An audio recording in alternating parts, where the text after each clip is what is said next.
Hello everybody, this is Digraj Singh Rajput. Welcome to social school. इस video में हम क्या पढ़ने वाले हैं? इस वीडियो में हम पढ़ेंगे एग्रो बेस्ड इंडस्ट्रीज के बारे में। What do you understand by agro based industries? पिछले वीडियो में मैंने आपको क्लासिफिकेशन समझाया था, तब बताया था कि अलग अलग इंडस्ट्रीज को अलग अलग बेसिस पर क्लासिफाई किया जा सकता है। अब अगर आप रॉ मटेरियल को बेसिस रख रहे हैं तो आप एग्रो बेस्ड इंडस्ट्रीज बना दो, मिनरल बेस्ड इंडस्ट्रीज बना दो। आपने बेसिस ओनरशिप रख लिया तो पब्लिक प्राइवेट जॉइंट वेंचर और कोऑपरेटिव्स बना दो।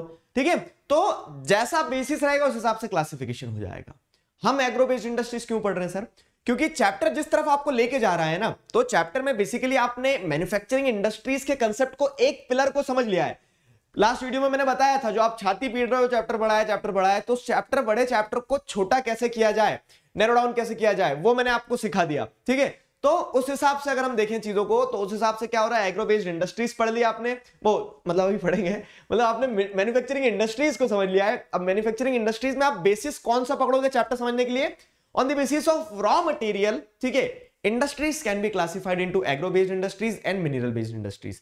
हम इस वीडियो में एग्रो बेस्ड इंडस्ट्रीज पूरी पढ़ने वाले। ठीक है, तो एक वीडियो में आपको सारी चीजें एग्रो बेस्ड इंडस्ट्रीज के सारे कंसेप्ट समझ में आ जाएंगे। यहां तक मेरी बात समझ में आई? ठीक, टेलीग्राम चैनल जरूर ज्वाइन कर लेना, यहां पर आपको नोट्स मिल जाएंगे। किस चीज के नोट्स मिल जाएंगे? तो जो भी चैप्टर हमारा कंप्लीट होता है उसके नोट्स आराम से आप टेलीग्राम चैनल से डाउनलोड कर सकते हैं, पीडीएफ फॉर्मेट में फ्री। ठीक है, और साथ ही साथ क्या, अनअकैडमी ऐप जरूर डाउनलोड कीजिए।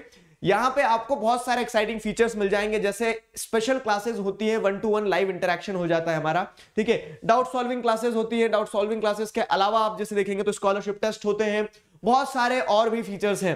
ठीक है, क्विज वगैरह है, तो ये सारे फीचर्स आप फ्री ऑफ कॉस्ट एक्सप्लोर कर सकते हैं। ठीक है, यूजिंग द कोड DIGRAJ। ठीक है, इस कोड का इस्तेमाल करके आप ये फीचर्स एक्सप्लोर कर सकते हैं। समझ में आया इतना?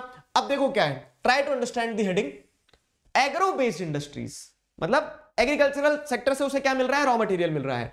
तो एग्रो बेस्ड इंडस्ट्री में टेक्सटाइल इंडस्ट्री और शुगर इंडस्ट्री, दो इंडस्ट्री आपको पढ़ना है। एग्रो बेस्ड तो बहुत सारी हो सकती है। ठीक है, बहुत सारी इंडस्ट्रीज हो सकती है, जैसे आप क्या कह रहे हैं, शुगर बन रहा है, चलो शुगर केन से वो एग्रीकल्चरल प्रोडक्ट हो गया। टेक्सटाइल बन रहा है, कॉटन बन रहा है, जूट बन रहा है, वो भी एग्रीकल्चर बेस्ड हो गया। इसके अलावा और क्या एग्रो बेस्ड इंडस्ट्रीज हो सकती है? देखो तो जैसे अगर आप देखेंगे टी मैन्युफैक्चरिंग सेक्टर जो होता है, तो आप यहां पे क्या देख रहे हैं, जो चाय के बागानों से चाय की पत्तियां आ रही है, उसी को इंडस्ट्री में प्रोसेस किया जा रहा है। तो एग्रो बेस्ड इंडस्ट्री बहुत सारी हो सकती है। समझना, आपको 3 इंडस्ट्री पढ़ना है, कॉटन टेक्सटाइल, जूट टेक्सटाइल और शुगर इंडस्ट्री। ये 3 इंडस्ट्री पढ़ना है। तीनों इंडस्ट्री एक साथ हम क्या करने वाले हैं, कवर करने वाले हैं। अब टेक्सटाइल इंडस्ट्री की अगर हम बात करें ना, तो टेक्सटाइल इंडस्ट्री में आपको क्या पढ़ना है? कॉटन के कपड़े और जूट के भी कपड़े पहन के घूमते हो क्या? नहीं, फैशन में तो सब चलता है, लेकिन जूट बेसिकली जैसे देखेंगे तो आप क्या होता है, गनी बैग्स वगैरह बनना, ये सारी चीजें इसके लिए इस्तेमाल होता है। ठीक है, तो यहाँ पे 2 इंडस्ट्रीज हैं, ये दोनों ही टेक्सटाइल है। टेक्सटाइल मतलब क्या होता है? कपड़ा। मैं छोटा था तब, मैं मतलब छोटा था इन द सेंस कि आपकी क्लास में था। अब देखो ऐसा होता है कभी कभी, मैं बता रहा हूँ 9th-10th तक मुझे आइडिया नहीं था कि टेक्सटाइल क्या होता है, तो मैं समझता था टेक्सटाइल इंडस्ट्री में कुछ टाइल्स वाइल्स बनती होंगी। ठीक है, तो अगर आपको भी किसी को डाउट था तो डाउट क्लैरिफाई करते चल रहा हूं मैं, इसीलिए क्योंकि हो सकता है मुझे आ सकता है तो आपको क्यों नहीं आ सकता है। ठीक है, तो टेक्सटाइल इंडस्ट्री जो है, टेक्सटाइल इंडस्ट्री मतलब कपड़े बनते हैं वहां पे। ठीक है, कोई टाइल्स वाइल्स नहीं बनती है। अब अगर समझे तो यूनिक पोजीशन की अगर हम बात करें, यहां पे लिखा है कि textile industry occupies a unique position in India. Why is this so? सवाल कहां बन सकता है, कैसा बन सकता है, हिंट लेते चलना। Why textile industry occupies a unique position, an unique position in India. ठीक है, एक्सप्लेन। तो उसमें आप लिखेंगे कि टेक्सटाइल इंडस्ट्री जो है, तो उसने सिग्निफिकेंट कंट्रीब्यूशन दिया है इंडस्ट्रियल प्रोडक्शन में। इंडस्ट्रियल प्रोडक्शन में जैसे अगर आप देखेंगे तो जो टोटल इंडस्ट्रियल प्रोडक्शन है उसमें एक मेजर चंक किसका है? टेक्सटाइल इंडस्ट्रीज का है। ठीक है, it gives the textile industry unique position, क्योंकि उसका क्या है, कंट्रीब्यूशन ज्यादा है। एम्प्लॉयमेंट जनरेशन, अब आप जैसे देखेंगे तो most of the people in India, ठीक है, सिंस ब्रिटिश टाइम पीरियड अगर आप देखेंगे तो जैसे आपने एज ऑफ इंडस्ट्रियलाइजेशन वाला का चैप्टर पढ़ा है, तो वहां पे आपको समझ में आएगा कि बहुत सारे लोग जो है कहां काम कर रहे होते हैं। बहुत सारे लोग जो है वो काम कर रहे होते हैं कहां पे? टेक्सटाइल सेक्टर में, स्पिनिंग, वीविंग, ये वो। तो एम्प्लॉयमेंट जनरेशन जो है ना, वो भी क्या है, एक बड़े लेवल पे एम्प्लॉयमेंट जनरेशन आपको देखने को मिलता है इन टेक्सटाइल इंडस्ट्रीज। फिर क्या है? Foreign exchange earning. अब हमारे यहाँ के कपड़े की वैल्यू है, आज से नहीं पुराने समय से, तो जो हमारे यहाँ का रिच फैब्रिक है, ठीक है, वो जब एक्सपोर्ट किया जाता है तो उधर से बदले में क्या आएगा? थैंक यू लेटर के अलावा पैसा आएगा। ठीक है, तो फॉरेन एक्सचेंज जो है, तो फॉरेन एक्सचेंज अर्निंग भी आ रही है। फिर क्या है? Contribution in GDP. जीडीपी जो है, तो जीडीपी में कंट्रीब्यूशन, अब वो दिखती बात है जब सिग्निफिकेंट कंट्रीब्यूशन है इंडस्ट्रियल प्रोडक्शन में, तो इंडस्ट्रियल प्रोडक्शन को ही आप ऐड करते हो जीडीपी कैलकुलेट करने के लिए, तो जीडीपी में भी कंट्रीब्यूशन है। ठीक, जीडीपी में भी कंट्रीब्यूशन, उसी के साथ साथ ये जो पॉइंट है ये इसे यूनिक बनाता है। ये कौन सा पॉइंट है? Self reliant and complete in value chain. तो अब आपसे एक क्वेश्चन बनेगा कि why textile industry occupies a unique position in Indian industrial sphere. ठीक है, तो आप क्या लिखेंगे कि क्या हो रहा है यहाँ पे? बहुत सारा, जैसे आप देखेंगे इंडस्ट्रियल प्रोडक्शन है, एम्प्लॉयमेंट जनरेशन है, फॉरेन एक्सचेंज अर्निंग है, कंट्रीब्यूशन जीडीपी में उसका ज्यादा है, साथ ही साथ क्या है? Self reliant and complete in value chain. ठीक है, self reliant and complete in value chain, ये पॉइंट भी आपको ध्यान रखना है। ठीक है, कि वहां पे ये जो इंडस्ट्री है ये अपने आप पे डिपेंडेंट है। फॉर एग्जाम्पल क्या है कि मान लो हमारा आईटी सेक्टर मजबूत है, लेकिन हमें सॉफ्टवेयर के लिए क्या करना पड़ रहा है? शायद कहीं और डिपेंडेंट होना पड़ रहा है। हार्डवेयर के लिए जैसे हमें क्या करना पड़ रहा है कि जो साउथ ईस्ट एशियन कंट्रीज है वहां से हम हार्डवेयर, हमारे पास डिवाइसेस उतने अच्छे नहीं बनते, सॉफ्टवेयर तो हम बना लेते हैं। तो हम क्या कह रहे हैं कि हमारा जो आईटी सेक्टर है वो कंप्लीटली सेल्फ रिलायंट नहीं है। ठीक है, उसमें क्या है? कमी रह गई, कंप्लीटली सेल्फ रिलायंट नहीं है हमारा आईटी सेक्टर। समझ में आया? वैसे ही क्या है अब अगर, लेकिन यहां पे टेक्सटाइल इंडस्ट्री के लिखा है self reliant and complete in value chain, उसका मतलब क्या है कि वो धागे से, वो कॉटन बॉल से, वो जो आपने शर्ट पहना है वहां तक की जो पूरी वैल्यू चेन है ना, वो अपने आप अपने देश में ही कंप्लीट हो रही है। अपने आप तो होती नहीं है, करते हैं लोग, लेकिन अपने ही देश में कंप्लीट हो जा रही है। We are not dependent on anyone else. ठीक है, तो इस सेंस में टेक्सटाइल सेक्टर जो है हमारा पूरा का पूरा, अभी कॉटन और वो अलग से पढ़ेंगे हम, तो हमारी जो एग्रो बेस्ड इंडस्ट्रीज में टेक्सटाइल इंडस्ट्रीज हैं उनका सबसे अच्छा एडवांटेज क्या है कि वो अपनी वैल्यू चेन में कंप्लीट है, सेल्फ रिलायंट है। Fibre production, spinning, weaving, knitting, dyeing, finishing, garment manufacturing, ठीक है, ये पूरा चेन जो है कंप्लीट होता है। मतलब फाइबर प्रोडक्शन में, फैब्रिक प्रोडक्शन मतलब क्या है कि आप वो कॉटन ग्रो कर रहे हैं वहां से कपड़ा बनाने तक सारा सब कुछ क्या है? सारा सब कुछ कंट्री में ही हो रहा है। देखो, तो आपने रॉ फाइबर भी मिल जाता है आपको देश में, यार्न धागा भी मिल जाता है, उस धागे से कपड़ा भी बन जाता है और उस कपड़े से गारमेंट भी बन जाता है। तो सारी चीजें जो है हमारे देश में ही हो रही है, and this makes the textile sector unique in our country. समझ में आया? फिर देखो क्या आगे। अब अगर आप टेक्सटाइल सेक्टर को पढ़ रहे हैं, एग्रो बेस्ड इंडस्ट्रीज में टेक्सटाइल इंडस्ट्रीज को पढ़ रहे हैं, टेक्सटाइल इंडस्ट्रीज में मैं आपको बताया ना कॉटन पढ़ेंगे और जूट पढ़ेंगे, तो कॉटन टेक्सटाइल की बात करते हैं। ठीक है, तो टॉपिक चेंज, एक तरह से टॉपिक नैरो डाउन कर लिया और हमने कि अब हम कॉटन टेक्सटाइल पढ़ते हैं। तो कॉटन टेक्सटाइल मतलब क्या है कि वो टेक्सटाइल इंडस्ट्री जहां पे कॉटन क्लोथ को प्रोड्यूस किया जाता होगा। ठीक है, अब कॉटन के लिए इतनी वो, मतलब कॉटन की क्या पोजीशन है क्या नहीं है वो समझो। तो अगर आप एंशिएंट इंडिया से ही देखोगे ना, आजकल से भी नहीं बता रहे, ब्रिटिश पीरियड से भी नहीं बता रहे, हजारों साल पहले से देखोगे तो हैंड स्पिनिंग और हैंड वीविंग जो है ये इंडिया में स्टार्ट हो गया था। इंडस वैली सिविलाइजेशन के टाइम में जो लोग कपड़े पहनते थे, ऐसा नहीं है कि उस समय लोग पत्ते लगा के घूम रहे थे। ठीक है, कपड़े तब भी पहने जाते थे। तो तब कपड़े कैसे बनते थे? आज जैसे पावर लूम्स वगैरह में बनता है ना, बड़ी बड़ी मशीनों में बनता है, वैसा नहीं होता है। उस समय पे जैसे अगर आप देखेंगे तो चरखा वगैरह हो गया, ठीक है, हैंड स्पिनिंग, हैंड वीविंग, ये काम होता था पहले। ठीक है, तो एंशिएंट इंडिया में hand spinning and handloom weaving से क्या होता था? कपड़े बनाए जाते थे। और 18th सेंचुरी आते आते मॉडर्नाइजेशन, यूरोप में इंडस्ट्रियलाइजेशन, उन सारी चीजों के चलते क्या होता है कि पावर लूम्स आ गई, जो पावर से चलने लगी, पावर लूम्स आ गई, थोड़ी मैकेनाइज्ड हो गई चीजें, तो पावर लूम्स आ गई। ठीक है, तो इस तरह से क्या है, आप अगर देखेंगे कॉटन टेक्सटाइल का, तो कॉटन टेक्सटाइल का भी ग्रेजुअल क्या हुआ? इवोल्यूशन हुआ है। ठीक है, तो ग्रेजुअल इवोल्यूशन जो हुआ है वो आपने समझा। अब इंडिया में जैसे अगर आप देखेंगे तो first successful textile mill made production, मतलब मिल मेड प्रोडक्शन जो होता था, तो वहां पे क्या है कि अब कपड़ा हैंड स्पिनिंग और अपने घर में बैठ के चरखा चला के नहीं बनाया जा रहा है। अब क्या बना दी गई? एक तरह से टेक्सटाइल इंडस्ट्रीज बना दी गई है, जो कॉटन टेक्सटाइल पढ़ेंगे। तो जो फर्स्ट सक्सेसफुल टेक्सटाइल मिल, ठीक है, एस्टैब्लिश की गई थी, वो कहां की गई थी? मुंबई में की गई थी 1854 में। ठीक है, तो कॉटन टेक्सटाइल मिल, ये ध्यान रखना, 1 मार्क्स में इस तरह से क्वेश्चन बन जाते हैं। ठीक है, कॉटन टेक्सटाइल मिल पहली मुंबई में एस्टैब्लिश होती है 1854 में। फिर उसके बाद अगर आगे बढ़ते हैं हम, तो ट्रेडिशनल टेक्सटाइल इंडस्ट्रीज जो है they suffered a setback during the colonial period. तो आज तो आपने देख लिया कि क्या है, टेक्सटाइल इंडस्ट्रीज जो है वो सब कुछ मैकेनाइज हो गया, सारा सब कुछ। लेकिन जो ट्रेडिशनली हम एंशिएंट इंडिया में जिस चीज पे हम फोकस थे वो क्या थे कि हम हैंड स्पिनिंग, हैंडलूम, वीविंग, इन चीजों पर डिपेंडेंट थे। लेकिन over the period of time क्या देखने को मिला है कि ये ट्रेडिशनल इंडस्ट्रीज जो है हमारी textile industries, they suffered a setback during the colonial period. अब कॉलोनियल पीरियड ब्रिटिशर्स ने क्या तोड़ दिया था? सब तोड़ा नहीं था, लेकिन सिस्टमैटिकली उन्होंने क्या कर दिया था? पूरा सिस्टम जो है उसको डिसमेंटल कर दिया था। समझा रहा हूं, पहले ऐसा था कि डोमेस्टिक डिमांड थी, डोमेस्टिक डिमांड को वहीं के वहीं पूरा कर दिया जाता था।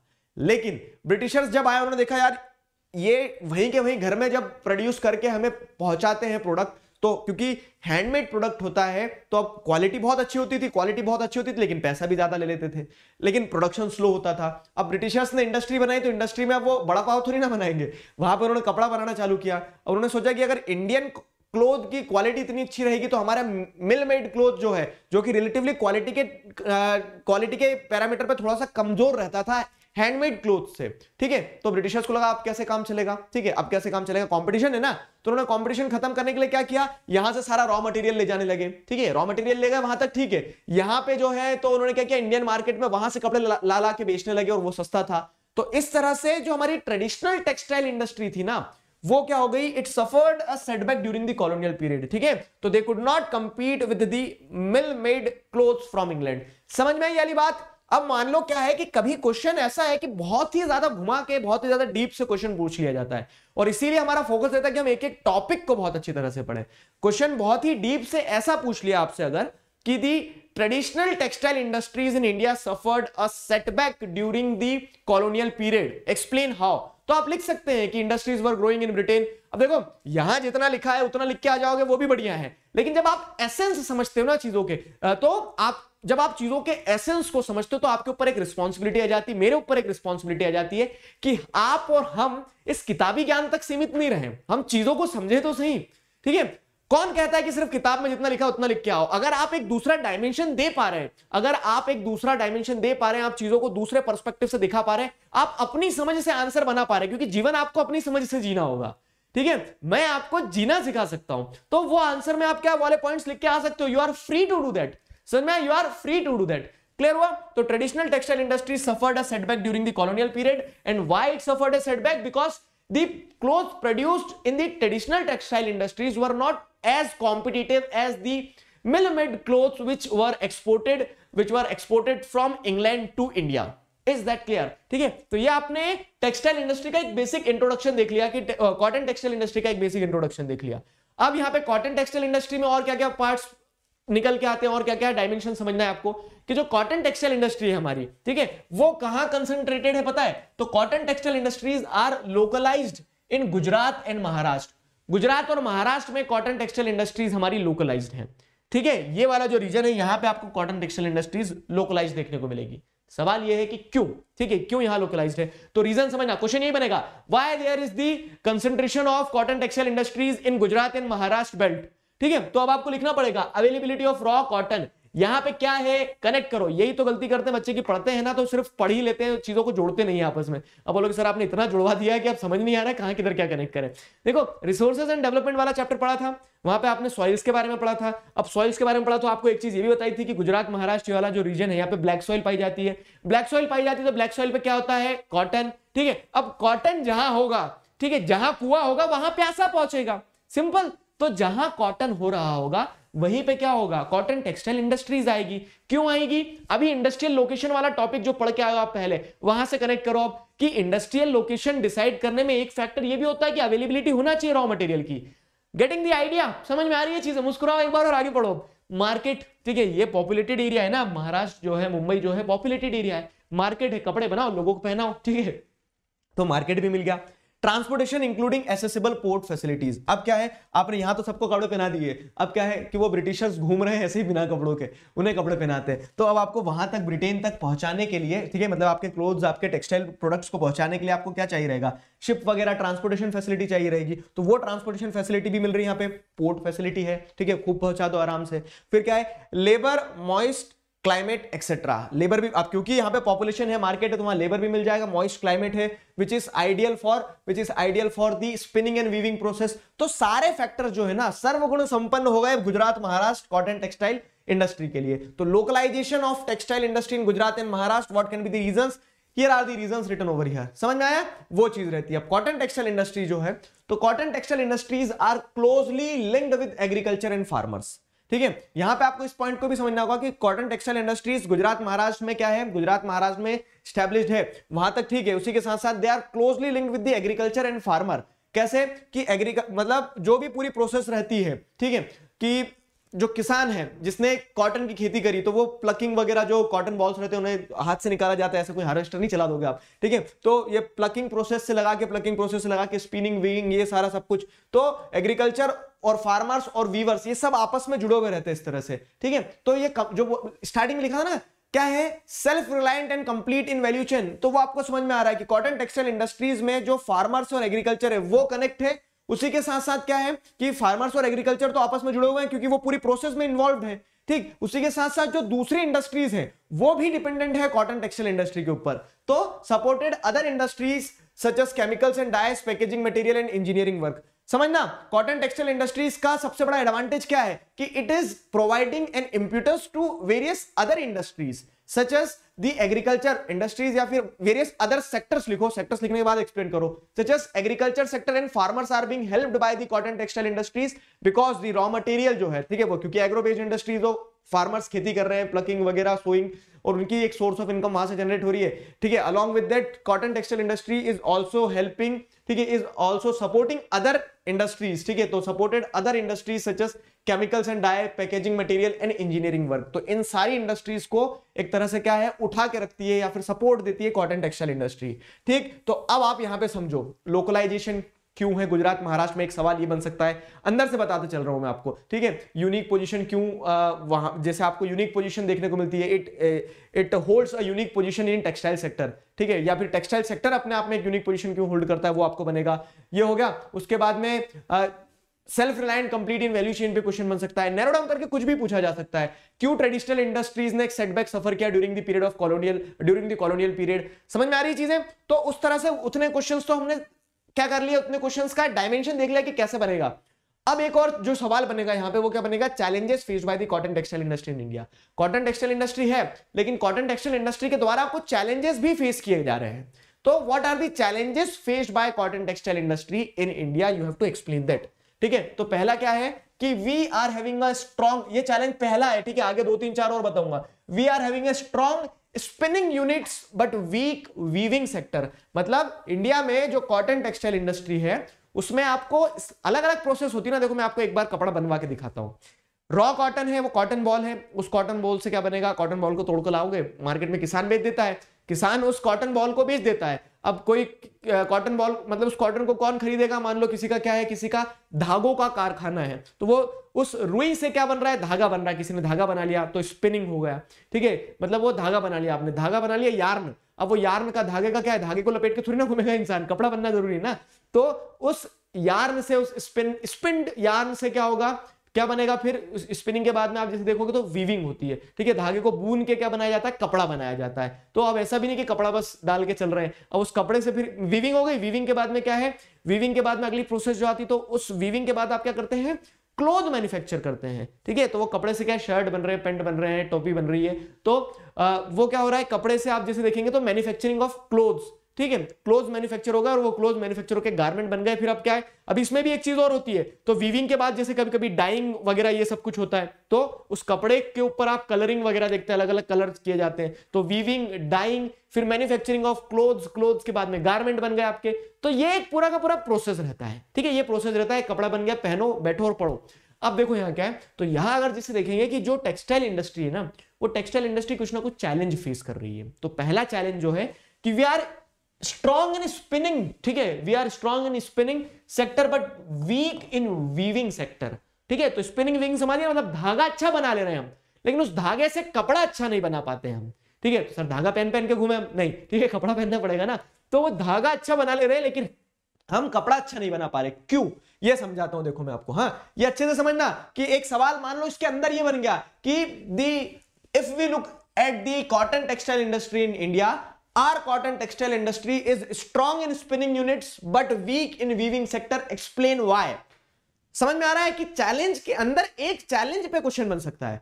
तो हमारी जो स्पिनिंग और वीविंग इंडस्ट्रीज है उनके बीच में तालमेल क्यों नहीं बन पाया। स्थिति कुछ ऐसी है कि स्पिनिंग सेक्टर तो बढ़िया मजबूत है, वीविंग सेक्टर हमारा कमजोर पड़ गया है, ठीक है, आप समझ पा रहे हो ना। तो अब अगर हम उसे समझे कि spinning continues to be centralised in Maharashtra, Gujarat, Tamil Nadu, weaving is highly decentralised to provide the scope for incorporating traditional skills and design. ये तो अच्छी बात है, मतलब कि स्पिनिंग जो हो रही है ना, धागा जो बन रहा है वो कहां है, जहां रुई प्रोड्यूस हो रही है, तो जैसे महाराष्ट्र, गुजरात, तमिलनाडु जो है, तो इन एरियाज में क्योंकि कॉटन प्रोडक्शन हो रहा, तो यहाँ पे आप क्या बन रहे हैं, यार्न बना रहे हैं, यहाँ पे स्पिनिंग कर रहे हैं। और उसी के साथ साथ जो वीविंग है, तो वीविंग इज हाईली डिसेंट्रलाइज्ड।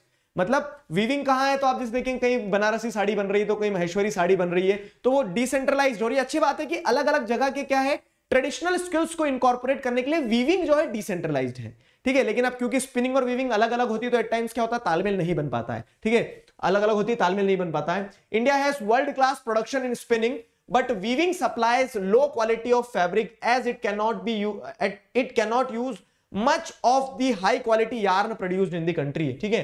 तो India has world class production in spinning but weaving supplies low quality of fabric. अब हमारी स्पिनिंग तो वर्ल्ड क्लास है, लेकिन जब वीव करते हैं उस धागे से हम क्या करते हैं, कपड़ा बनाते तो धागे निकलने लगते हैं बाहर, होता है ऐसे कपड़ों के साथ में। तो वही बता रहे हैं कि हमारा वीविंग सेक्टर क्या कह सकता है, हाई क्वालिटी ऑफ यार्न जो हम प्रोड्यूस कर रहे हैं उससे क्या कर रहा है, उससे उतना अच्छा फैब्रिक नहीं बना पा रहा है, कपड़ा नहीं बना पा रहा है। और इसका इंपैक्ट क्या होता है पता है, इसका इंपैक्ट ये हो पाता है, मतलब इसका इंपैक्ट ये होता है कि हम मैक्सिमम आउटपुट एक्सट्रैक्ट नहीं कर रहे हैं। समझ पा रहे हो कि आपके पास टमाटर है, लेकिन उस टमाटर से आप कैचअप नहीं बना पा रहे हो, तो पोटेंशियल थी कि टमाटर से कैचअप बना के आप क्या कर लो, आप 10 रुपए ज्यादा कमा लो। लेकिन क्योंकि अब हम बना ही नहीं पा रहे, तो हम टमाटर का टमाटर ही बेच रहे हैं, और वो जो कह सकते हैं ना एक स्कोप है कि हाँ और ग्रोथ हो सकती है, वो स्कोप आप मिस आउट कर देते हैं, ठीक है। उसका इंपैक्ट यही होता है, इंपैक्ट ये होता है कि many of our spinners export cotton yarn while apparel garment manufacturers have to import fabric. समझ रहे हो, ये पॉइंट समझो। देखो ये पॉइंट मैं आपको ऐसे समझाता हूं, क्या हो रहा है कि स्पिनिंग जो है, इंपैक्ट समझने ला कि we have a strong spinning sector but the weak weaving sector. What is the impact of this, ठीक है, what is the disadvantage of this disparity on Indian economy, ठीक है। तो आप एक इंडियन इकोनॉमी के पर्सपेक्टिव से समझो कि क्या दिक्कत होगी। स्पिनिंग सेक्टर जो है आपका, तो स्पिनिंग सेक्टर आपका मजबूत है एकदम, ठीक है, मजबूत है, इसी बॉडी बना देते हैं इसकी, ठीक है। स्पिनिंग सेक्टर आपका मजबूत है, फाइन, स्पिनिंग सेक्टर आपका बहुत मजबूत है। तो आप क्या कर रहे हैं, आप धागा तो बहुत अच्छा बना पा रहे हैं, ये धागा, ये यार्न जो बनाया आपने, यार्न आपने बहुत अच्छा बना दिया। अब लेकिन क्या होता है, अब यहां पे आता है क्या, बीच में एक वीविंग सेक्टर, ठीक है, बीच में आता है एक वीविंग सेक्टर। मतलब इस धागे से कपड़ा बनना है, धागे से कपड़ा बनना है, लेकिन वो हमारे पास है नहीं, ठीक है, वो कमजोर है, हमारा कमजोर है बहुत, ठीक। तो अब क्या होता है, अब आपको क्या करना पड़ेगा कि धागा उठा के आप क्या कर देंगे, धागा उठा के दूसरे देशों में बेच देंगे, ठीक है। धागा आपने अदर कंट्रीज में बेच दिया, धागा आपने अदर कंट्रीज में बेच दिया। अब वीविंग हो गया, क्योंकि आप धागे से कपड़ा नहीं बना पाए, तो यहां पे प्रोसेस क्या हो गई, यहां पे प्रोसेस एक तरह से रुक गई। अब लेकिन आगे जो है, आगे लोग जो है तो उस कपड़े से वो तो बनाएंगे ना, मतलब मान लो फैब्रिक जो है, लट्ठे का कपड़ा जो होता है, उस कपड़े से क्या शर्ट बनाना, गारमेंट मैन्युफैक्चरर जो रहेंगे, ठीक है। तो गारमेंट मैन्युफैक्चरर जो कंट्री में बैठे हैं मशीन ले लेके, ठीक है, तो गारमेंट मैन्युफैक्चरर्स को अब कपड़ा तो चाहिए रहेगा, ये लोग कपड़ा दे नहीं पा रहे हैं, ये लोग कपड़ा दे नहीं पा रहे, तो गारमेंट मैन्युफैक्चरर को क्या करना पड़ता है, अपने ही देश का धागा दूसरे देशों से बुलवाना पड़ता है। मतलब उन्होंने धागा पहुंचा दिया था, दूसरे कंट्री जो है तो दूसरी कंट्री ने धागे से कपड़े बना लिए, अब वो कपड़ा जो है तो वो कपड़ा हमारे ही गारमेंट मैन्युफैक्चरर को दूसरे देशों से बुलवाना पड़ता है, जो कि महंगा हो जाता है। पहली चीज तो क्योंकि उन्होंने धागे से कपड़ा बनाया तो फ्री में थोड़ी ना देंगे, उस कपड़े की कॉस्ट ऐड करके देंगे, महंगा हो गया। और हमारे जो वीवर्स हैं वो इस अपॉर्चुनिटी को मिस आउट कर देते हैं, हमारे गारमेंट मैन्युफैक्चरर्स को भी इंपैक्ट होता है उसका। समझ पा रहे हो पूरी कहानी क्या है। तो ये एक इंपैक्ट होता है। क्या इंपैक्ट होता है कि जब आपका स्पिनिंग सेक्टर तो मजबूत है लेकिन वीविंग सेक्टर कमजोर है, तो many of our spinners export cotton yarn, ठीक है, तो स्पिनर्स ने तो एक्सपोर्ट कर दिया,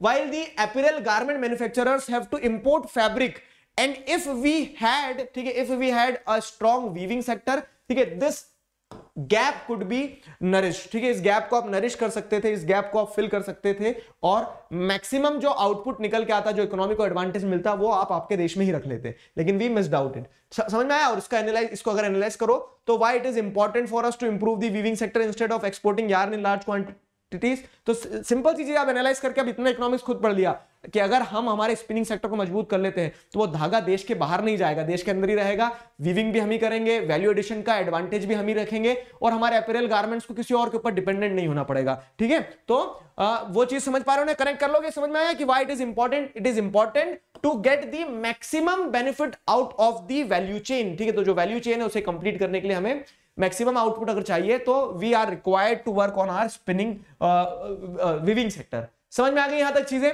अब देखो एक चैलेंज था ये जो आप इधर देखोगे तो challenges faced by cotton textile industry, this was one challenge कि strong spinning unit but weak weaving sector, और उस पे क्वेश्चन आ सकता है कि ये स्ट्रॉन्ग स्पिनिंग यूनिट और वीक वीविंग सेक्टर के क्या एडवांटेज है, क्या कारण है, क्या इंपैक्ट हो सकता है। ये हो गया। अब अगर जैसे आगे देखें तो इरेटिक पावर सप्लाई, ठीक है, ये अगला चैलेंज है। इरेटिक पावर सप्लाई मतलब क्या होता है? इरेटिक पावर सप्लाई यानी कि आप जैसे देश में देखोगे लाइट कभी भी चली जाती है, ठीक है, तो वो क्या हो रहा है, इरेटिक पावर सप्लाई के कारण बार बार प्रोडक्शन प्रोसेस में ब्रेक आते हैं, ठीक है, जिसके चलते वही मैक्सिमम आउटपुट फिर नहीं निकल पाता। तो erratic power supply is one of the problem. Updation of machinery is required, machinery वही बाबा आदम के चली आ रही है, समय की चली आ रही है, तो मशीनरी में अपडेशन चाहिए रहेगा। Low output of labour, labour जो है तो लेबर जो है उनका मैक्सिमम आउटपुट इंडस्ट्रीज नहीं ले पा रही है, लेबर खुद अपना आउटपुट देना नहीं चाह रहे हैं, बहुत सारे मल्टीपल रीजन हो सकते हैं, ठीक है। लो पे जो है तो लेबर को ऐसा लगता है कि कम पैसे में इतना काम क्यों करें, तो multiple reasons can be there, ठीक है। Stiff competition with the synthetic fibre industry, अब क्या है, तो कॉटन तो एग्रो बेस्ड इंडस्ट्री में आ गया, लेकिन दरवाजे पे खड़े होकर टक टक कौन करता है, सिंथेटिक फाइबर। मे आई कम इन, मतलब सिंथेटिक फाइबर क्या सस्ता है, ज्यादा ड्यूरेबल है, कॉटन फेड आउट हो जाता है, फट जाता है, लेकिन सिंथेटिक फाइबर ऐसा है कि क्या है, पैराशूट के कपड़े हैं, पहनो घिसते रहो, ठीक है। तो इस तरह से सिंथेटिक फाइबर जो डेवलप हो रहा है, तो it is creating a tough competition, stiff competition, ठीक है, it is giving a stiff competition to the cotton textile industry. समझ में यहां तक कहानी, समझ में कहानी। अब देखो क्या है, एग्रो बेस्ड इंडस्ट्री में आपने कॉटन टेक्सटाइल इंडस्ट्री बहुत अच्छे से पढ़ लिया, कोई कंफ्यूजन किसी प्रकार का भी, ये आपको समझ में आया कि क्या क्या है, ठीक है, किस किस तरह से चीजों को आपको कनेक्ट करना है। तो वो कॉटन टेक्सटाइल इंडस्ट्री हमारा कंप्लीट हो गया। अब कॉटन टेक्सटाइल इंडस्ट्री के बाद अगर जैसे आप देखोगे तो जूट टेक्सटाइल आ गया, ठीक है। जूट टेक्सटाइल को हम क्या करते हैं, आगे बढ़ाते हैं हम। तो इंडिया में जैसे देखेंगे तो India is the largest producer of raw jute and jute goods and second largest exporter after the Bangladesh. दो चीजें लिखिए, प्रोड्यूसर जो है ना रॉ जूट के, जूट होता क्या है, जूट होता क्या है, एग्रो बेस्ड क्यों कह रहे हैं, आपने जूट के वो देखे होंगे, सबने अधिकतर गनी बैग देखे होंगे, जैसे वो किडनैपिंग विडनैपिंग करते हैं ना, जूट के बैग में भर के ले जाते हैं, ठीक है। तो वो वैसे जो जूट रहता है ना, वो जूट इस तरह से क्रॉप से बनता है, ठीक है। तो जूट इस तरह से क्रॉप से बनता है, बोलो सर ये तो हरा है, हाँ, तो उसको फिर प्रोसेसिंग होती है, सुखाया जाता है, तो जूट के रेशे जो रहते हैं वो निकलते हैं, उनसे रस्सियां बन जाती है, ठीक है, रस्सियां बन जाती है, गनी बैग्स बन जाते हैं, थोड़ा हाई सोसाइटी में जाओगे तो उससे आर्टिफैक्ट्स बन जाते हैं, कई कई फैशन में कपड़े भी पहन लेते लोग, ठीक है। तो ये जूट होता है। अब जूट का इंडिया जो है तो लार्जेस्ट प्रोड्यूसर है, रॉ जूट का we are the largest producer, मतलब खेती जो हो रही है तो लार्जेस्ट प्रोड्यूसर है, ठीक है, raw jute and jute goods and second largest exporter after Bangladesh. ऐसे कैसे हो सकता है सर, हम ज्यादा प्रोड्यूस करें तो एक्सपोर्ट भी हम ही करेंगे ना, नहीं, मतलब हम जितना जूट प्रोड्यूस करें ना, हम हमारी कंट्री में ही कंज्यूम कर ले रहे हैं, ठीक है। और बांग्लादेश जितना प्रोड्यूस करता है ना, बांग्लादेश बाहर पहुंचा देता है। और सिंपल सी चीज है कि अगर आप देखोगे क्या कि ये इंडिया है और ये बांग्लादेश है, लगे हुए एक साथ, और इंडिया में भी वेस्ट बंगाल जो है ना, ये एग्रीकल्चर चैप्टर में पढ़ा था आपने, वेस्ट बंगाल लार्जेस्ट प्रोड्यूसर है जूट का, और वेस्ट बंगाल के बाजू में ही बांग्लादेश है, तो क्लाइमेटिक कंडीशंस, पानी वानी, सॉइल ऑयल सब सेम ही होगा, ठीक है। और थे तो एक समय पे एक ही, हम इंडिया और बांग्लादेश अलग थोड़ी ना थे, वो तो पार्टीशन वार्टीशन के चक्कर में हो गया, तो ये हमारा ही तो क्या है, ठीक है, हमारा ही अंश है। समझ में आया। तो उस तरह से क्या है कि बांग्लादेश में भी जूट प्रोड्यूस खूब होता है, लेकिन बांग्लादेश में जितना जूट प्रोड्यूस होता तो रख नहीं पाते, पचा नहीं पाते, तो एक्सपोर्ट कर देते। Bangladesh is the largest producer, India is the largest exporter and India is the largest producer of jute and jute goods, ठीक है। Most of the mills are located in West Bengal, mainly along the banks of Hooghly river in narrow belt, ठीक है। अब दिखती बात है क्या है कि ट्रांसपोर्टेशन एक फैक्टर बन जाता है कि रिवर के बाजू में, तो वहीं के वहीं बना के वहीं के वहीं एक्सपोर्ट कर देंगे, इंपोर्ट कर देंगे, जो भी जहां भी पहुंचाना है, ठीक। तो अधिकतर जूट मिल्स जो है तो हुगली रिवर के बैंक पे सिचुएटेड है। समझ में आया। फैक्टर्स रिस्पॉन्सिबल फॉर लोकलाइजेशन, अब व्हाई मोस्ट ऑफ दी, जैसे मैंने आपको बताया, why most of the jute mills या फिर why the jute producing area is in West Bengal, तो what are the factors responsible, ये बन गया आपका एक क्वेश्चन, ठीक है। क्वेश्चन ध्यान रखना कि jute producing areas West Bengal में कंसंट्रेटेड क्यों है, ठीक है। तो ये आपको बताना होगा। Proximity to the jute producing area, जहां पे वही वाली दिखती बात है, जहां कुआं वहां प्यासा, तो क्या हो रहा है कि यहां आप जैसे देखेंगे तो जहां जूट प्रोड्यूस हो रहा है, जूट टेक्सटाइल इंडस्ट्रीज भी वहीं जाएगी, क्योंकि इंडस्ट्रियल लोकेशन कनेक्ट करो, इंडस्ट्रियल लोकेशन यहां पे फेवरेबल हो रही है। तो proximity to jute producing area, West Bengal, Bangladesh, सब वो वाला जूट प्रोड्यूसिंग एरिया है। इनएक्सपेंसिव वाटर ट्रांसपोर्ट, अब जैसे बताया हुगली रिवर के बेस, मतलब हुगली रिवर जो है उसके बैंक पे आपको जूट टेक्सटाइल मिल्स देखने को मिलेंगी। क्यों है, क्योंकि वहीं के वहीं बनाया, रिवर में क्या है, और हुगली रिवर ऐसा भी नहीं, हुगली रिवर में बड़े बड़े पानी के जहाज चलते हैं, तो वहां पे क्या है, वाटर ट्रांसपोर्टेशन मिल जाता है। Life lines of national economy पढ़ोगे अगला चैप्टर में, सारी चीजें आपस में जोड़ देता हूं, पूरा इलेक्ट्रिक सर्किट बना देता हूं। चीपेस्ट मीन्स ऑफ ट्रांसपोर्टेशन होता है वाटर ट्रांसपोर्टेशन, सस्ता पड़ रहा है यहाँ पे, ठीक है, तो इस कारण लोकलाइजेशन हो गया, ठीक। फिर क्या है, good network of railways and roads, और ऐसा नहीं कि पानी पानी है बस, उसके अलावा railways, road, West Bengal railways वगैरह जो है, रोड ट्रांसपोर्टेशन जो है, ठीक है, गोल्डन क्वाड्रिलेटरल से जुड़ा हुआ है, life lines of national economy और ये चैप्टर दोनों जोड़ लो, तो उस तरह से क्या है, ट्रांसपोर्टेशन का भी अच्छी खासी व्यवस्था है। फाइन। फिर क्या है, abundance of water for processing raw jute. Raw jute जो रहता है ना, ये रॉ जूट, इसको प्रोसेसिंग करना पड़ता है, तभी वो रस्सी में कन्वर्ट होता है आपकी, तो उसके लिए क्या लगता है, पानी लगता है, और यहाँ पानी पानी है, ठीक है, पानी पानी है, तो इस कारण से क्या है, abundance of water for processing raw jute. Cheap labour from West Bengal and adjoining areas. West Bengal और उसके आजू बाजू के जो एडजॉइनिंग एरियाज है, वहां से लेबर सस्ता मिल जाता है, खूब पॉपुलेशन है, ठीक है। तो वेस्ट बंगाल और उसके आजू बाजू के एरिया, जैसे बिहार हो गया, वेस्ट बंगाल हो गया, ठीक है, उत्तर प्रदेश हो गया, दूर भी चले जाओ थोड़ा, तो ये सारे एरियाज जो है अबेंडेंटली पॉपुलेटेड एरियाज हैं, यहां से लेबर मिल जाता है आसानी से जूट इंडस्ट्रीज में, जूट टेक्सटाइल इंडस्ट्री में काम करने के लिए। Kolkata urban centre provides banking, insurance and port facilities. फिर मार्केट भी है, मार्केट भी, बैंकिंग, इंश्योरेंस वगैरह सब मिल जाएगा, कोलकाता के पास में है। तो these are some of the factors which are responsible for the localisation of jute textile industry in West Bengal और इन दैट एरिया। समझ में आई मेरी बात कि क्यों वहां पे ज्यादा कंसंट्रेटेड है जूट टेक्सटाइल इंडस्ट्री। क्वेश्चन बनेगा ये, what are the factors responsible, ठीक है, why jute textile industries are localised in West Bengal. Sir समझ में आया ना, ये चीज ध्यान रखना, आप कुछ फैक्ट से इन्हें ध्यान रख लो कि first jute mill was set up near Kolkata in 1855 at Rishra. Cotton textile 54 था, और यहां क्या देख रहे हो, जूट मिल की अगर बात करें तो कोलकाता में ही स्टैब्लिश हुई थी, नियर कोलकाता ऋषिरा में, ठीक है, ऋषिरा में स्टैब्लिश हुई थी 1855 में, ये ध्यान रहेगा। फिर अगर हम बात करें पार्टीशन के समय पे, क्या जूट टेक्सटाइल इंडस्ट्री को एक बहुत बड़ा डेंट लगा था। क्यों लगा था वो समझाता हूं। पार्टीशन में इधर पाकिस्तान गया, वो तो गया, ठीक है, लेकिन इधर जो एक वेस्ट बंगाल हमने खोया था, ओ सॉरी वेस्ट बंगाल बोल रहा हूं, बांग्लादेश हमने खोया था, तो उसका इंपैक्ट क्या हुआ पता है, उसका इंपैक्ट ये हुआ, तो after partition in 1947 jute mills remained in India but there 3/4 of the jute producing area went to Bangladesh erstwhile Pakistan, ठीक है। तो जितने लोगों को नहीं पता है, जितने लोग अभी सरप्राइज होंगे, तो मैं आपको एक बार बता देता हूं कि जब पार्टीशन हुआ था तो एक पाकिस्तान ये था वेस्ट पाकिस्तान, और एक पाकिस्तान ये था ईस्ट पाकिस्तान। 1971 में ये ईस्ट पाकिस्तान क्या होता है, वेस्ट पाकिस्तान से लड़ लेता है, और हम चिंगारी लगा देते हैं, और उस तरह से बांग्लादेश को आजादी मिलती है, और तब बांग्लादेश बनता है, ठीक है, तब बांग्लादेश बनता है। तो ये बांग्लादेश जो है ना, अब जब आजाद, मतलब जब एक तरह से पार्टीशन हुआ था, उस समय पे क्या था, ये ईस्ट पाकिस्तान था। तो ईस्ट पाकिस्तान था, तो हुआ क्या था कि जो जूट टेक्सटाइल मिल्स थी, ठीक है, मिल्स जो थी ना, तो मिल्स तो हमारे पास रह गई इंडिया वाले पार्ट में, वेस्ट बंगाल वाले पार्ट में, लेकिन जो जूट प्रोड्यूसिंग एरिया था, वो जूट प्रोड्यूसिंग एरिया किधर चले गया, बांग्लादेश में चले गया, ठीक है। तो मतलब क्या है कि आपके पास में गाड़ी है, पेट्रोल उधर चले गया, पेट्रोल नहीं है, तो अब वही दिखती बात है, फिर गाड़ी, अब या तो आप वो पेट्रोल को ऐसे थोड़ी पेट्रोल से नहा लेंगे वो लोग, ठीक है, और ना हमारे पास ऐसा है कि गाड़ी हम हाथ से धक्का लगा के ले जाते रहेंगे आगे तक। तो उस कारण क्या है कि दोनों ही कंट्रीज में, ठीक है, ये जो पार्टीशन था, तो पार्टीशन ने जूट टेक्सटाइल इंडस्ट्री को एक बहुत बड़ा डेंट दिया था, ठीक है, बहुत बड़ा डेंट दिया था। क्यों? क्योंकि due to the partition textile mills जो है, टेक्सटाइल प्रोड्यूसिंग मिल्स जो है, ठीक है, they remained with India, jute mills remained in India, but 3/4 of the jute producing area जो है, तो 3/4 of the jute producing area went in Bangladesh.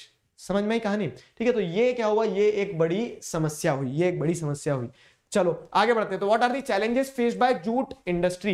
अब जूट इंडस्ट्री ने क्या चैलेंजेस फेस किए, तो ये आपको क्या हुआ, एक तो पार्टीशन वाला पॉइंट लिख सकते हो आप चैलेंजेस फेस्ड में, ठीक है, पार्टीशन वाला पॉइंट बहुत अच्छे से लिख सकते हो आप कि one of the major challenge faced by the jute textile industry during the time of partition was that कि मिल्स हमारे आ गई और प्रोड्यूसिंग एरिया उधर चले गया, पेट्रोल उधर चले गया, गाड़ी इधर रह गई, ठीक है।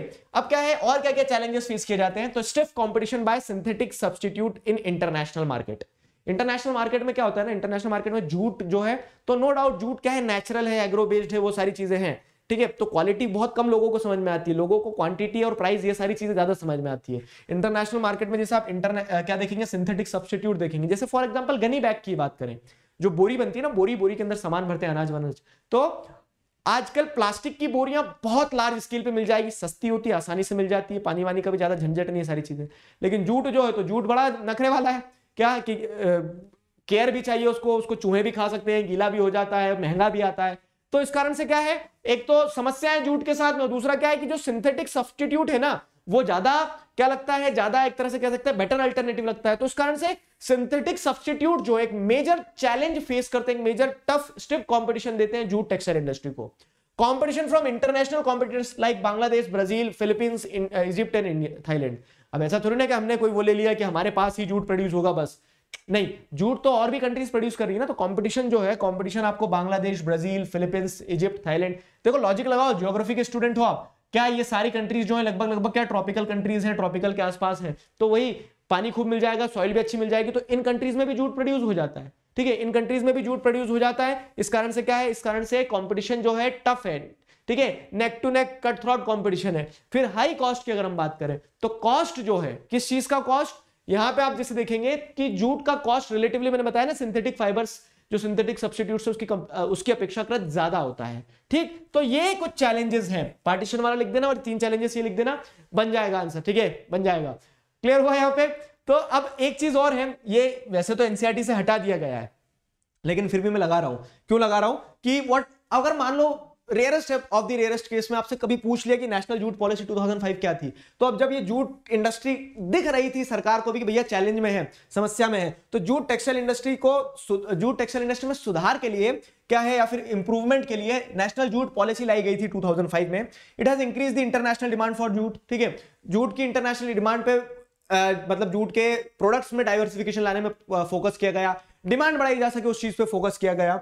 Government had made it mandatory to use jute for packaging. और जैसे आप देखेंगे ना, तो गल्ला मंडी जो होती है, अनाज जहां पे स्टोर करके रखा जाता है, वहां गवर्नमेंट ने मैंडेटरी कर दिया कि भैया जूट जो है, जूट अगर आपको चाहिए तो जूट के लिए आपको क्या करना पड़ेगा, मतलब जूट जो प्रोड्यूसिंग फार्मर्स हैं, अगर उन्हें ये इस चीज पे एम्फेसाइज करना है कि तुम प्रोड्यूस करते रहो, तो हमें उनके प्रोडक्ट को कंज्यूम भी करना पड़ेगा। अब डिमांड तो कैसे बनाई जाए डिमांड, तो गवर्नमेंट ने मैंडेटरी कर दिया कि जो पैकेजिंग की बात हो रही है, क्रॉप्स वगैरह को आपको स्टोर करना है। ये अच्छी एक चीज है, क्या है कि जैसे मैं आपको एग्जांपल देता हूं, सोयाबीन की जो फसल होती है ना, मतलब सोयाबीन की फसल काट ली आपने, जो बीज लिया है, तो सोयाबीन को अगर आप क्या करते हैं, ये सिंथेटिक सब्स्टिट्यूट जैसे पॉलीथीन वगैरह जो रहती है या फिर प्लास्टिक की जो बैग्स वगैरह रहती है, उसमें भर के रखोगे तो वो खराब हो जाती है।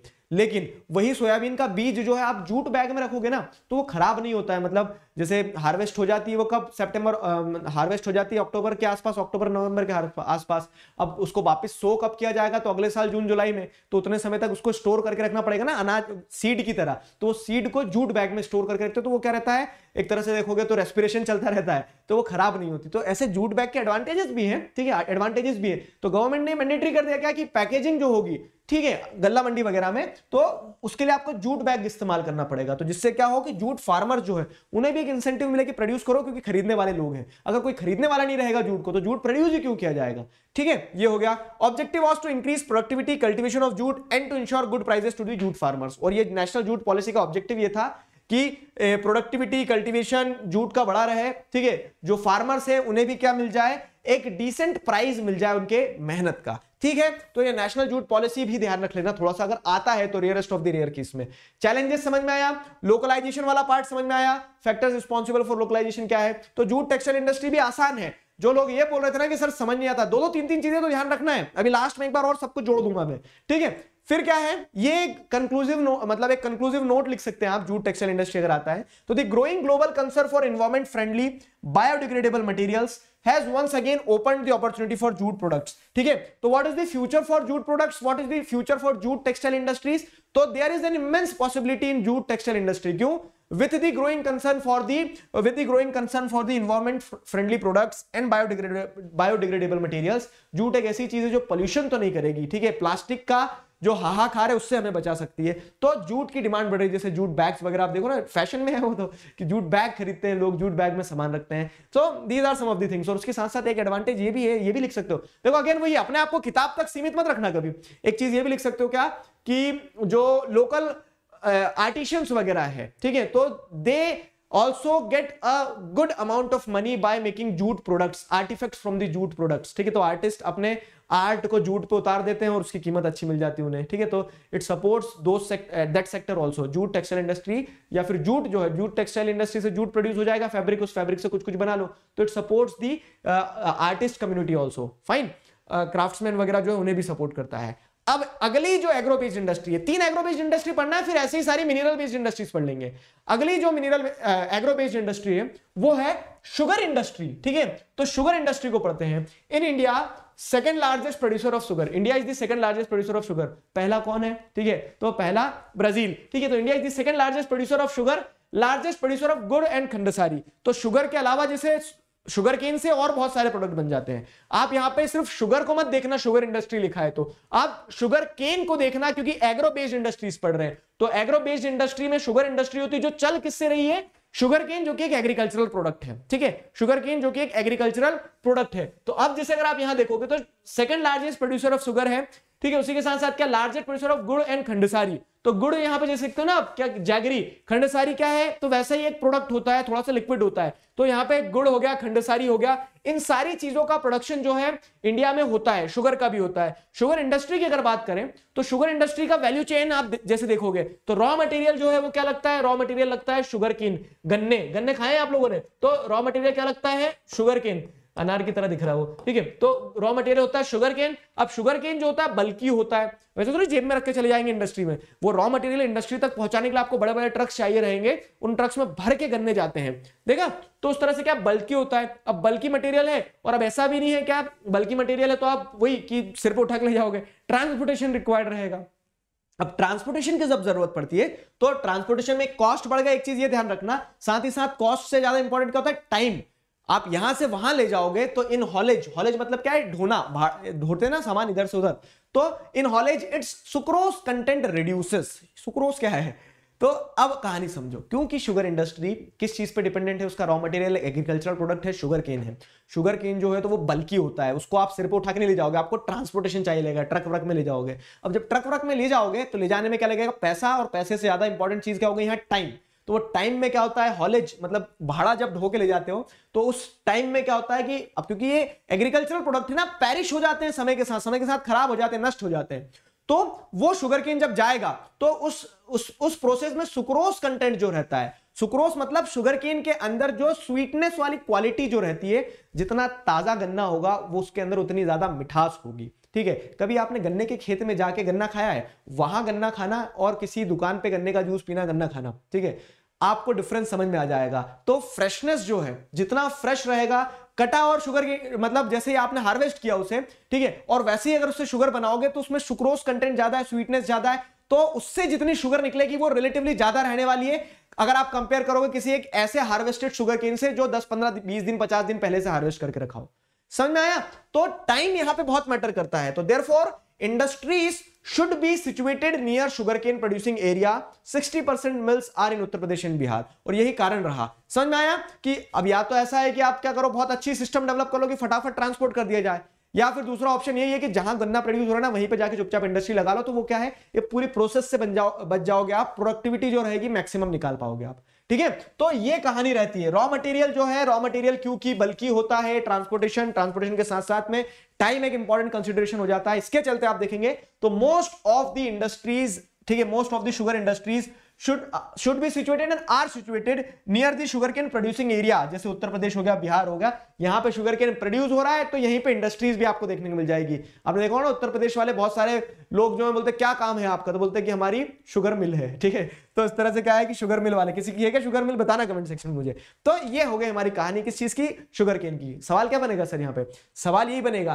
कि why most of the sugarcane या फिर sugar industries are situated near the sugar producing area, sugarcane producing area. तो दिस इज द रीजन। आप ये लिख सकते हैं, कहानी समझा दी मैंने, अपने शब्दों में लिख लोगे ना, ठीक है, तो ये आप अपने शब्दों में लिख सकते हैं। शुगर इंडस्ट्री जो होती है वो होती है सीजनल, ठीक है। Sugar industry is seasonal in nature. Seasonal in nature मतलब क्या है कि शुगर इंडस्ट्री में आप जैसे देखेंगे तो ऐसा कुछ नहीं होता है शुगर इंडस्ट्री में कि साल भर, जैसे कॉटन भी, खैर एग्रो बेस्ड इंडस्ट्री तो सभी सीजनल होगी, मतलब कि जब हार्वेस्ट हो रहा है उस समय पे बहुत शुगर केन मिल जाएगा आपको, ठीक है। और ऐसा भी नहीं कि आपने आज संभाल के रख लिया है, 6 महीने बाद बना लेंगे इससे शुगर, जब तक तो वो पूरा सूख के लकड़ी हो जाएगा, उसके अंदर का पूरा सुक्रोज कंटेंट खत्म हो जाएगा। तो शुगर इंडस्ट्री सीजनल है नेचर में, ठीक है, सीजनल है, therefore it is ideally situated to cooperative industry. और इसीलिए क्या है कि इसे कोऑपरेटिव सेक्टर अगर चलाए तो वो बेहतर होता है। अब आपके मन में सवाल आया होगा ऐसा क्यों? देखो कोऑपरेटिव सेक्टर में क्या है, कोऑपरेटिव में मैंने बताया था ना, क्लासिफिकेशन ऑफ इंडस्ट्री पढ़ा था, ध्यान करो भूलना मत।